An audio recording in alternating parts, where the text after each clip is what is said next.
Bonjour à tous les amis, j'espère que vous allez bien. La Belgique est en quart de finale. Personnellement, malgré que c'était une ambiance de match un peu spéciale, la Belgique on a l'habitude de le voir entre proches, entre amis. Je sais pas vous, perso moi, c'était dans mon lit, le réveil était assez difficile. Honnêtement, je me suis réveillé je crois à 2h20, j'ai recommencé le match au début sans regarder le score. Au moins c'était bien, ça m'a permis de pas devoir attendre la mi-temps et les pauses fraîcheurs, j'ai pu directement skip à la suite. Et ouais, sinon à part ça, hier soir j'ai fini le déménagement, on a trouvé quelqu'un pour lui vendre la table, incroyable. On a fini de nettoyer, on a repris tous les brols, voilà, tout est réglé, tout est tranquille. L'été peut commencer, et il va commencer très fort dès vendredi soir. On va revenir sur tous ces 4 huitièmes de finale, peut-être juste moi en Mexique-Angleterre, puisqu'évidemment je l'ai pas vu, c'était en pleine nuit. Et on va commencer avec Brésil-Norvège. Pour revenir, bon, pour ceux qui n'ont pas vu la dernière vidéo, pour revenir un peu sur mes pronostics, moi j'avais dit que le facteur X, vu que c'était un peu un 50-50 au niveau des rapports de force, c'était Odegaard. Au final, il a pas fait un match de dingue. J'avais mis ma petite pièce sur la Norvège, j'avais dit 3-2 pour la Norvège. Bon, ça s'est fini 2-1. Et pendant longtemps, j'ai cru que ça allait aller aux prolongations, honnêtement, sans l'exploit de ce mec. Le Brésil, comme on l'avait dit, très limité dans l'entrejeu et les couloirs. Ici, dès la troisième minute, ils perdent un ballon assez dangereux. Ça va super vite. Les Norvégiens sont à 3 contre 4. Très bon appel ici de Strand Larsen. Malheureusement, il est hors jeu. C'est dommage, parce qu'il conduit bien son ballon, il attire deux défenseurs sur lui, il fait la passe en retrait pour Noussa qui est absolument seul, et au final c'est Berge qui vient mettre ce ballon en lucarne, le gardien et les défenseurs peuvent rien faire. But refusé pour hors-jeu comme on l'a dit. Le match qui démarre très fort du côté des Norvégiens, ils imposent directement leur rythme de jeu. J'avais quelques doutes sur la défense norvégienne avant le match, et même surtout pendant la première mi-temps. Je trouvais qu'il y avait beaucoup trop d'espace. Heureusement, les Brésiliens en ont pas du tout profité, notamment Ryan qui prend pas du tout la profondeur ici. Vinicius qui est complètement absent de l'action. Énorme retour défensif par contre. Le défenseur est obligé de faire la faute. Penalty pour le Brésil avant même qu'on joue 10 minutes. C'est Bruno Guimaraes qui va tirer. Et c'est arrêté par Nyland. Magnifique. Gardien norvégien, comme je l'avais dit dans la vidéo de prono pour les huitièmes, qui avait fait un arrêt monstrueux contre la Côte d'Ivoire. Je pense à un 96e, 97e, coup franc pour la Côte d'Ivoire. Le ballon part dans l'équerre. Il fait une claquette monumentale. Ouais, la Norvège a un très très bon gardien. Ils ont une défense un peu moins bonne. Heureusement qu'il est là derrière. Ici, il y a une superbe course de Vinicius qui attire deux défenseurs sur lui pour permettre un appel. Magnifique passe. Normalement, ça doit être dedans, mais il y a la jambe de Nilan qui lève un peu trop le ballon pour Mateusz Cunha. Et ouais, dans ces phases de possession devant la surface norvégienne, je trouvais que les Brésiliens perdaient beaucoup trop souvent le ballon. Les Norvégiens avaient beaucoup de possibilités de partir en contre, ils en ont pas assez profité, je trouve. Beaucoup de déchets techniques dans la relance. Odegaard qui a pas fait un si bon match que ça, je trouve. Pour moi, il manque vraiment à cette équipe norvégienne, parce qu'avec un Odegaard en forme, comme on l'a dit avant le match, et ça a été un peu le cas tout le match, déjà les Brésiliens doivent être à 2 sur Haaland, et les latéraux sont complètement perdus. Il y a beaucoup trop de largesse défensive ici. Nous, ça, il peut se faire plaisir. Magnifique appel. Odegaard qui garde bien son ballon. Tente une frappe, petit filet. Si encore il y a une énorme occasion pour le Brésil, suite à une récupération de balle assez haute au final de Vinicius. On lui refait la passe juste après. Il mange complètement Ryerson, qui était titulaire au final. Je pensais qu'il était encore blessé. Petite erreur lors de la dernière vidéo, excusez-moi. Et encore une parade incroyable de Nyland. Superbe relance de sa part juste avant la mi-temps également. Alan qui met un physique à Gabriel. Je l'avais dit, ça allait être un gros duel d'ego. Il arrive à manger complètement les deux défenseurs pour permettre à Odegaard de récupérer, bien axer sa frappe. Et là, on a un super barré d'Alisson qui se couche bien sur le ballon. Ça passe un peu en dessous de lui, mais il l'a bien amorti. Il va pouvoir le récupérer sans problème. Et c'est 0-0 à la mi-temps. Début de deuxième mi-temps tout en douceur. Très peu de grosses occasions. Ancelotti qui va faire le pari Hendrick à la 58e. Ici, encore une fois, suite à une grosse perte de balle d'Odegaard, le Brésil peut repartir avec Vinicius. Il y a un très très bon appel d'Hendrick qui vient à peine de rentrer. Pour moi, Vinicius, il était hors jeu sur cette action. Il s'était fait très très bien de son adversaire. La course de Hendrick, elle est à montrer dans beaucoup de centres de formation au Brésil. Et je trouve ça vraiment dommage qu'il n'ait pas eu plus de temps de jeu lors de cette Coupe du Monde parce que c'est le joueur qui l'a manqué offensivement, en tout cas au Brésil. Vinicius pouvait pas tout faire tout seul. Il est seul face au but. Je crois que Nilan lui fait un peu peur. Nilan touche même pas le ballon, je pense. Bon, il vient de rentrer, c'est normal. C'est son premier ballon. Mais on voit encore le manque d'expérience de ce joueur. Et c'est pour ça que pour moi, il aurait dû jouer plus de minutes sur cette Coupe du Monde. Ici, on a encore un énorme arrêt du gardien Nyland. Et le mec s'est tort. Ce que j'ai noté en deuxième mi-temps, par contre, c'est que les Norvégiens étaient beaucoup mieux placés en défense. J'ai trouvé un bloc plus compact. Comme je dis toujours, les Norvégiens, plutôt que de défendre individuellement sur les Brésiliens, ce qui n'est pas forcément la chose à faire, là, ils ont défendu en équipe, beaucoup mieux. Encore une action où Alan mange complètement Gabriel. Superbe course. Et là, il l'envoie dans le gravier. Heureusement, il y a une superbe sortie d'Alisson qui sauve la vie de Gabriel parce que sinon c'était déjà un 0 but d'Haaland et il aurait pu mettre un triplé. Rentrer Neymar à la 68e, quand c'est encore 0-0. Malheureusement, il n'aura pas eu le temps de prouver grand-chose. Là, il y a le but d'Haaland que je trouve très très impressionnant. Parce qu'en fait, le mec il marche, puis il commence doucement à trottiner. Et tu vois que ce mec a une capacité à calculer à la milliseconde près à quel endroit il doit être, à quel moment pour toucher un bon ballon. Là, il est seul au milieu de 5 défenseurs. Il a quand même un peu trop d'espace, je trouve. Et en même temps, il les endort complètement. Là, il trottine toujours. Il voit le centre. Il casse complètement sa course pour venir vers le ballon. Sa tête est parfaitement placée, imparable pour Alisson. Et c'est pour ça que, pour moi, Haaland est devenu un joueur complètement monstrueux parce que le seul défaut qu'on pouvait lui attribuer, en tout cas au début de sa carrière, c'était de ne pas être très très bon de la tête. Là, sur ses derniers matchs avec la Norvège, et même plus globalement cette saison avec City, il en a quand même mis quelques-uns. Le mec commence à devenir le numéro 9 ultime, honnêtement. Ça fait un 0. Bonhomme. 60 buts, 61 buts, je pense, avec la Norvège en 53-54 matchs. C'est le meilleur ratio du foot international. Et en plus, le mec joue avec la Norvège. Il n'a que 26 ans. Ce qui m'a frappé après ça, c'est que les Norvégiens n'ont pas joué si bas que ça. Suite à un tacle sur Hendrik, le ballon part un peu en lobe de manière aléatoire. Ça aurait pu honnêtement finir dans le but et faire 1-1 sans l'énorme claquette de Nyland qui était bien attentif, bien placé. Vous voyez un peu mieux sur cet angle-ci. Ouais, quel gardien. Puis il y a le deuxième but d'Erling Haaland, absolument stratosphérique. Il y a 3 défenseurs devant lui. Il marche tranquille. Il attend la petite passe. Contrôle pied droit. Il avance le ballon avec son pied gauche. Et en l'espace peut-être un tiers de seconde, il se met à frapper.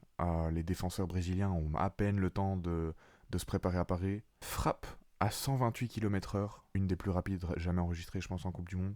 Le gardien est battu. La défense est scotchée. Et le mec se retourne comme s'il venait de faire une passe. La Norvège est en quart de finale pour la première fois de son histoire.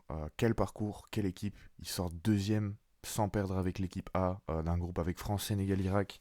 Ils sortent la Côte d'Ivoire après avoir concédé l'égalisation à la toute fin du match. Et là, ils sortent le Brésil. Il y a évidemment le petit penalty de Neymar à la 90e plus 10 pour la belle histoire, voilà. Je pense pas qu'il sera là en 2030, honnêtement il aura 38 ans. Pour un Brésilien comme pour un ailier, ça fait très très âgé. Merci pour toutes les émotions. Et la Norvège est en quart de finale. Erling et sa bande, ils peuvent aller très très loin s'ils sortent l'Angleterre. Après c'est l'Argentine, l'Égypte, Colombie ou Suisse en demi. Hâte de suivre en tout cas cette équipe norvégienne. Ensuite, on a eu Angleterre-Mexique. Bon, là, on a eu le bon vainqueur. J'avais dit que l'Angleterre passait en prolongue ou au penalty suite à un 1-1. Et là, du coup, je voyais un match plus fermé. Pas du tout. Ça a déroulé. Bellingham qui met un doublé en 2 minutes. Monstrueux. Je l'ai dit, cette Coupe du Monde. Voilà, mais Bellingham, c'est pas un joueur que j'adore. C'est pas un joueur que je déteste. Mais je trouvais qu'au dernier Euro, il jouait beaucoup trop individuellement, avec beaucoup trop d'ego. Là, on le voit vraiment, encore une fois, dans une équipe anglaise, en tant que chef d'orchestre, clairement. Kane qui y va encore avec un but et une passe D. Quelle saison monstrueuse.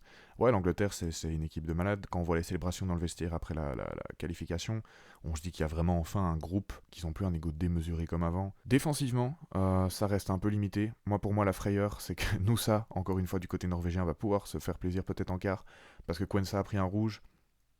James est toujours blessé. Est-ce qu'il sera là en quart? Tes autres options. Jet Spence, qui est déjà un peu le backup de Rei à gauche. Ou alors Trevor Chalobah. Même Guy qui fait une bonne Coupe du Monde. Konsa, c'est beaucoup moins convaincant. Rice, j'attends de voir ce qu'il va montrer. Parce que c'est un Anglais que j'attendais beaucoup dans cette équipe suite à sa saison. Tout comme Saka en fait. Peut-être que la finale de Ligue des Champions perdue avec Arsenal a mis un petit coup au moral à ces deux-là. J'ai trouvé un peu en dessous du reste des grosses stars de l'équipe.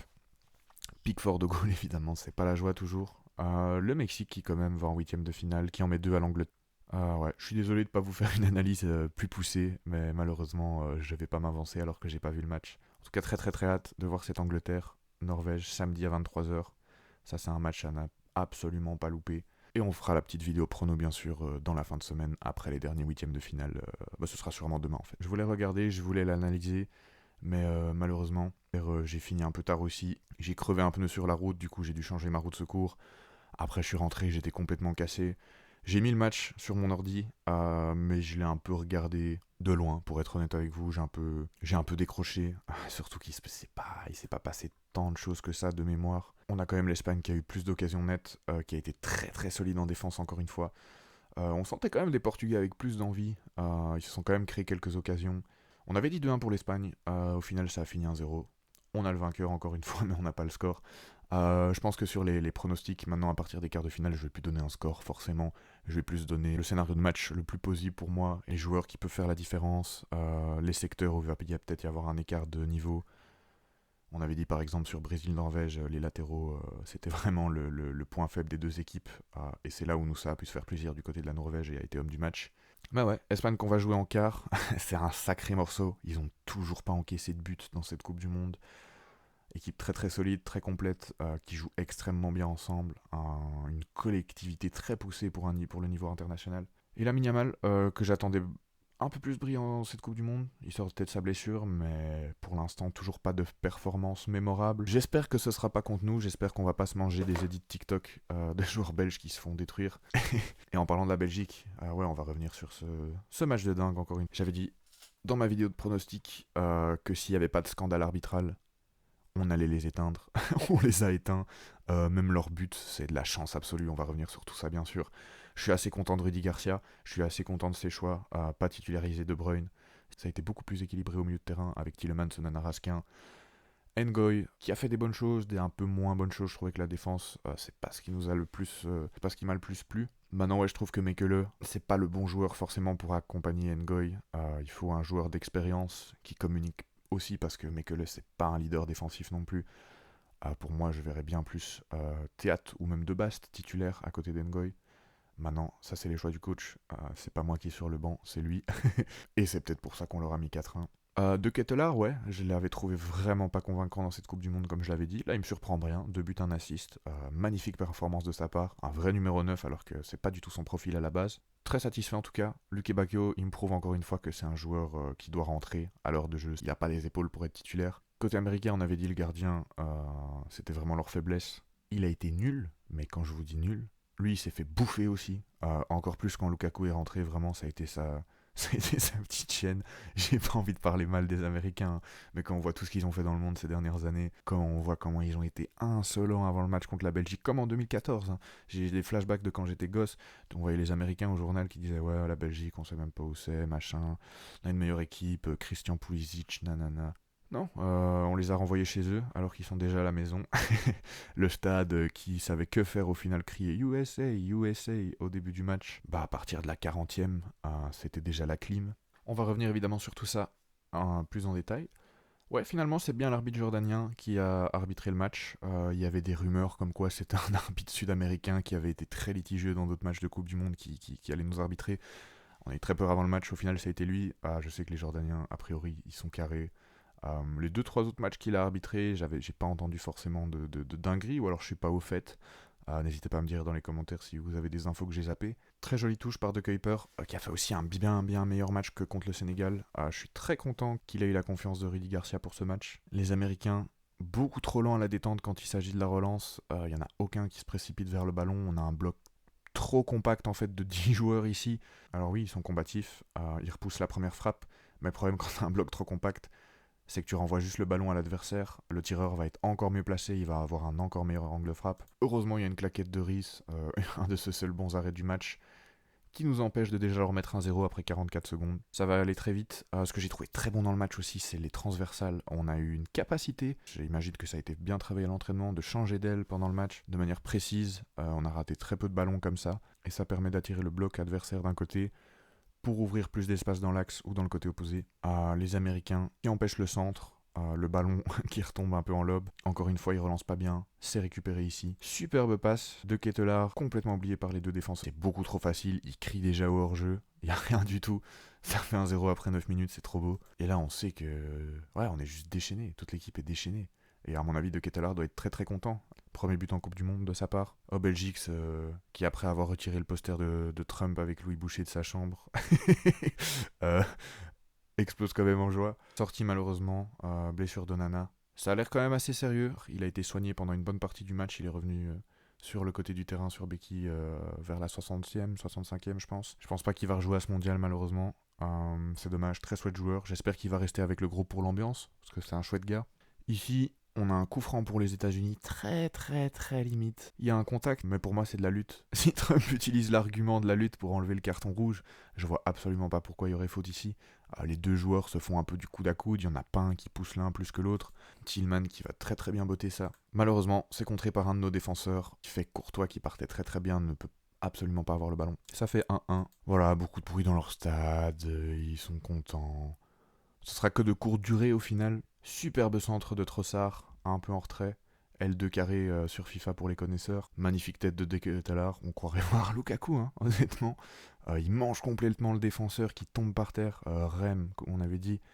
Match catastrophique de Safar. Il s'est fait bouffer tout le match. Et ouais, au final, des États-Unis qui auront tenu le score pendant à peu près 10-11 minutes. Même au niveau des stats, hein. Pour ceux qui ont été voir les stats, c'est la domination absolue alors qu'on n'a même pas la possession. On se crée quand même beaucoup d'occasions. À voir avec ce coup franc ici, un très très bon appel de Luke Bacchio. Superbe tête, le gardien à mon avis il était complètement battu, beaucoup trop statique. Ça passe juste à côté, ça aurait pu faire 3-1 à la mi-temps. Début de deuxième mi-temps assez en douceur, que ce soit du côté américain ou côté belge. Bon en réalité les Américains sur tout le match à part le coup franc non. Et le gros raté de Balogun à un moment juste avant la mi-temps, ils n'ont pas eu énormément d'occasions. Très très bonne relance là pour le coup. CDK qui fait un très bon appel, il laisse la défense derrière lui, ce qui oblige le gardien à sortir. Sauf qu'on sait pas ce qu'il fait. Il fait carré X, il fait une feinte de frappe où il essaye de faire la passe au défenseur à sa gauche plutôt que de bêtement dégager le ballon. Ça leur apprendra à appeler le football soccer. C'est la dernière fois que je vais entendre ça. Van Aken qui les humilie parce qu'il y a Rem qui, rappelez-vous, s'était fait bouffer par De Ketelaar sur son deuxième but. Là, il touche le ballon, mais ça rentre quand même. Ils ont quand même à la 79e, quand nos joueurs étaient un peu morts, eu ici l'occasion de faire un petit jeu en triangle assez sympa. Très bon centre de Tillman. C'est dommage qu'il n'ait pas choisi l'Allemagne. Je sais pas pourquoi il a été s'embarquer aux États-Unis. Erreur de relance du côté belge, il va falloir faire attention du côté espagnol. On n'est pas du tout assez compact de 1 et de 2. On ne peut pas remettre un ballon dans l'axe comme ça en espérant qu'il va trouver un coéquipier. Courtois n'a pas touché le ballon. C'est à côté malheureusement pour les Américains. Ici, on a Mekele qui se fait manger, encore une fois, et c'est pour ça que pour moi, il ne doit pas être titulaire. On l'a vu contre le Sénégal, beaucoup trop d'erreurs. Là, encore une fois, il aurait pu nous coûter un but de réduction du score à la 82e, sans compter une très très belle parade de Courtois, encore une fois. Bon match, bonne Coupe du Monde de sa part. Et ouais, ici, ils vont s'enfermer. Lukaku qui fait très très bien le pressing. Richards qui a pas du tout l'expérience pour faire une passe en retrait à son gardien, ou se retourner dégager. En même temps, on vient pas l'aider. Rem, encore une fois. J'espère pour les États-Unis qu'il sera plus jamais sélectionné avec eux. Je connaissais pas du tout ce joueur. J'ai rarement vu un défenseur aussi mauvais dans la responsabilité ou tout simplement dans le geste. Parce que là, il y a une perte de balle, personne vient l'aider. Lukaku a à peine à se retourner, prolonger le ballon. Frappe à ras de sol, tout en douceur. Rhys, qui est nul. Lukaku qui demande encore au stade de faire du bruit. On les entendait plus trop, les Américains. Ils miment aussi un appel téléphonique pour faire référence à Trump qui avait annulé, qui avait fait pression sur la FIFA pour annuler le carton rouge de leur meilleur joueur. Ah, quelle équipe. De Bruyne qui n'a pas été titulaire, qui vient quand même, tous les remplaçants qui viennent fêter le but. Il y a un vrai groupe, j'ai hâte de voir De Bruyne au prochain match. J'imagine qu'il aurait eu l'occasion de se remettre en question en étant sur le banc. Et ouais, comme le dit au Belgique, ça fait 4-1 pour nous. On les a éteints chez eux, et qu'est-ce que c'était mérité. Maintenant voilà, c'est un peu dommage pour leur équipe parce que ils avaient préparé ce tournoi depuis des années avec l'entraîneur. Il y a quand même des chouettes têtes, et Trump a décidé de tout foutre en l'air. Bah merci Trump, parce que au final, il a uni le monde. Il a uni le monde entier contre les États-Unis. Même les supporters français étaient heureux qu'on ait gagné. En grande majorité, et ça pour vous dire, c'est pas toujours gagné. On est en quart de finale contre l'Espagne. Les amis, vous me connaissez. Pour certains d'entre vous, vous savez que j'aime bien faire des analogies historiques.